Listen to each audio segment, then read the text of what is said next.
Hello friends, welcome to my channel. સ્વાગત છે તમારું મારા કિચનમાં. તો આજે હું તમારી સાથે શેર કરીશ પંજાબી શાકની રેસીપી. જે આપણે હોટેલમાં જમવા જઈએ ત્યાં આપણે પનીરનું શાક હોય છે ને એક છોલેનું શાક હોય છે. તો આપણે આજે છોલેનું શાક બનાવીશું. જે આપણે કાબુલી ચણા 250 ગ્રામ જેટલા લઈ લીધા છે. તો 250 ગ્રામ જેટલા મેં ચણા લઈ લીધા છે કાબુલી, જે મેં બાફીને જ મૂકેલા છે. 250 ટામેટા લીધા છે, 10 જેટલી લસણની કળીઓ લીધી છે, જેટલા થોડા 2-3 લીલા મરચાં કટિંગ કરીને લીધા છે, 250 સૂકી ડુંગળી લીધી છે, 10 જેટલા આપણે કાજુ લઈ લીધા છે. તો આપણે આ બેની અલગ અલગ ગ્રેવી કાઢીશું. તો સૌથી પહેલાં આપણે ડુંગળી અને કાજુ જે લીધા હતા એ બાફવા માટે મૂકી દઈશું. તો મેં આ 3 કપ જેટલું પાણી લીધું છે બાફવા માટે. તો આ કપ ભરીને 3 કપ પાણી લઈ લીધું છે. થોડા થોડા જ આપણે બાફવાના છે, વધુ નથી બાફવાના. તો ડુંગળી આપણી સરસ બોઇલ થઈ ગઈ છે. તો હવે આપણે ગેસ બંધ કરી દઈશું.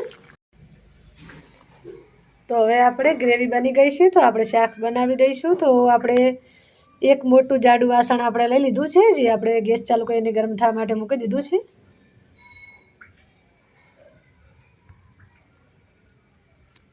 તો તેલ આપણું ગરમ થઈ ગયું છે. તો આમાં આપણે 2 લવિંગ ને 2 બાદિયા એડ કરી દઈશું.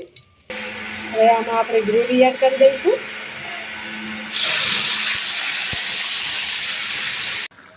તો ગ્રેવી આપણી સરસ સાંતળી ગઈ છે. તો આમાં હવે આપણે મસાલા એડ કરી દઈએ.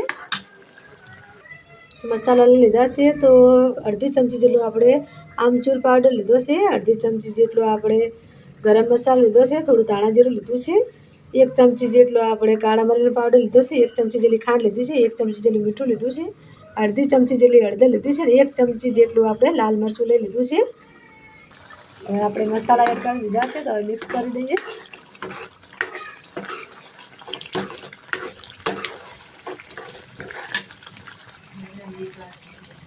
હવે આપણે આમાં ગ્રેવી એડ કરી દઈએ.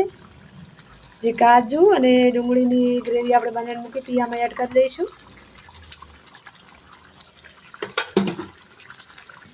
તો હવે આમાં આપણે ચણા જે આપણે બાફીને મૂક્યા છે એ એડ કરી દઈએ.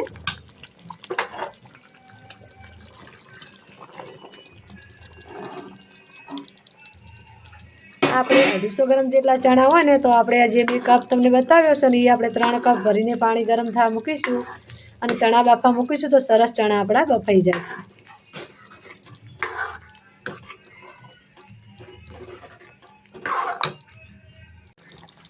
ફ્રેન્ડ્સ, તૈયાર થઈ ગયું છે આપણું છોલે ચણાનું શાક. તમે જોઈ શકો છો કેટલું સરસ ને કેટલું સરસ આપણી ગ્રેવીવાળું બનીને તૈયાર થઈ ગયું છે. તો હવે આમાં આપણે 1 ચમચી જેટલો ગરમ મસાલો એડ કરી દઈશું, બાદશાહ મસાલો.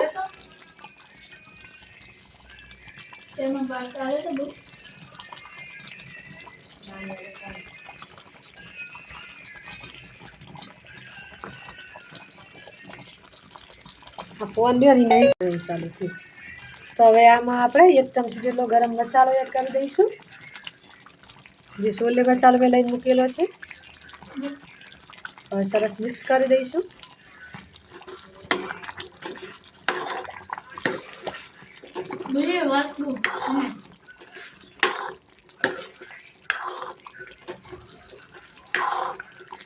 હવે આપણે ઉપર કોથમીરના પાન એડ કરી દઈશું, જે મેં કટિંગ કરીને મૂકેલા છે.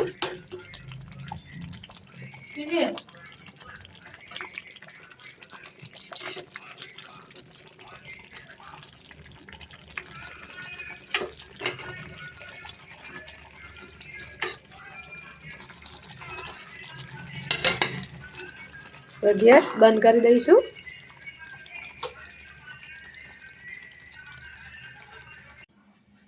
તો તૈયાર થઈ ગયું છે ફ્રેન્ડ્સ આપણું છોલે ભટુરાનું શાક. તમે જોઈ શકો છો કેટલું સરસ બન્યું છે. અને આ આપણે જે હોટેલમાં જમવા જઈએ છીએ એવું જ પંજાબી શાક બન્યું છે. તમે જોઈ શકો છો કેટલું સરસ લાગી રહ્યું છે, કેટલો સરસ આનો ટેસ્ટ આવે છે. એક દિવસ ઘરે તમે બનાવી જોજો, પછી તમે કહેશો કે ના 100% સાચી વાત છે. તો આપણે હવે સર્વ કરી લઈએ ગરમ ગરમ ભટુરા સાથે.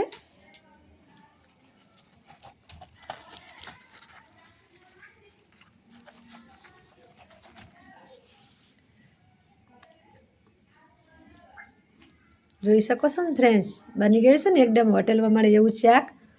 તો આ રેસીપી જરૂર તમારા ઘરે ટ્રાય કરજો અને તમને મારી રેસીપી પસંદ આવી હોય તો લાઈક કરજો, શેર કરજો ને સબસ્ક્રાઈબ કરજો. કોમેન્ટમાં જરૂરથી બતાવજો કે તમને રેસીપી કેવી લાગી.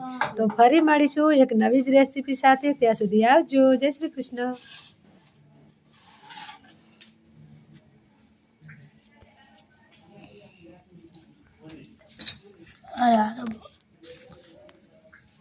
ફોન